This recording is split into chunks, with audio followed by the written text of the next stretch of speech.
Babala mga kapuso sa mga sensitibong ulat ng malagim na trahedya sa dalawang pamilya. Sa Dipolog City, patay sa pananaksak sa kanilang bahay ang mag-asawang senior citizen at kanilang anak. Sa Bulacan naman natagpo ang patay sa loob ng sasakyan ang mag-iinang may mga tama ng bala sa ulo. May report si Marisol Abduraman.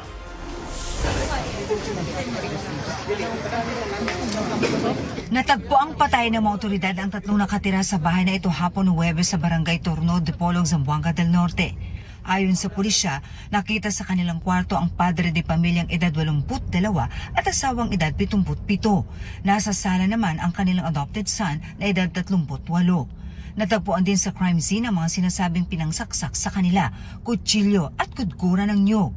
Katong kaguran nagigamit sa duha ka magtiayon, murag same na pod gihapon na murder weapon na gamit dito sa iyang anak, kanyang adopted.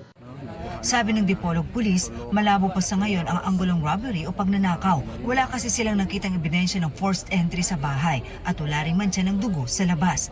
Kinukumpirma ng pulisya ang salaysay ng isang testigo na nagkaroon umano ng pagtatalo ang mag-asawang senior citizen at ang lalaking anak bago sila nakitang wala ng buhay. Hapon din itong Huwebes, nakita sa Talayban sa Barangay Talaksan sa San Rafael, Bulacan ang nakaparadang MPV na ito na may mga sakay pa lang patay na. Nadiskubre ng mga pulis ang bangkay ng babaeng 31 taong gulang at ang dalawa niyang anak, edad 9 at 4. May gunshot wound sila. All of them. Sa temple. May baril at 3 basyo ng bala na nakita sa loob. Inaalam pa kung galing sa baril ang mga basyo. Ang malinaw sa ngayon, rehistrado sa nanay ang baril at ang sasakyan. Batay sa investigasyon, nagpunta ang mag-iina noong Miyerkules sa bahay ng mga magulang ng babae sa Angat. Umalis sila roon bago mag-alas 5 ng hapon. Makalipas ang kalahating oras, hindi na sila makontak ng mga kaanak at kaibigan. Kinakausap na ng PNP ang lahat ng mga huling nakasama ng biktima. Batay rin sa isinagawang reenactment ng pulisya, nakikita nilang ang ina ang bumaril sa mga anak bago umano siya nagbaril sa sarili. Part naman to ng pag-iimbestiga including the trajectory analysis.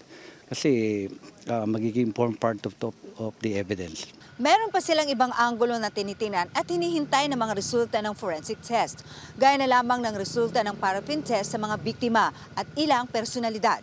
Malalapit sa kanya or kung may mga nakausap siya previously, natatanungin natin. Meron siyang kalibin dati, pero hiwalay na sila. At kasama po ba siya sa inyong tinatawag? Yes. Hindi natin pa makonsider na POI. Isa lang siya sa ngayon sa mga tinatanong natin, in-interview natin. We just invited him.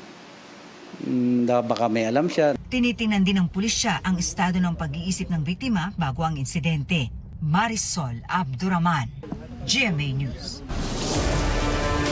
Mga kapuso, sensitibong usapin ng mental health.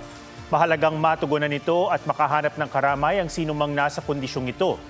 Kung kayo o sinumang kakilala ninyo ay may pinagdaraanan at nangangailangan ng payo, suporta, makakausap o makakaramay kaugnay sa mental health, maaring tawagan ng mga hotline ng DOH National Center for Mental Health at Hopeline PH. Pwede ring magpabook ng appointment para sa Telemental Health Response o online psychosocial support sa pamamagitan ng video call.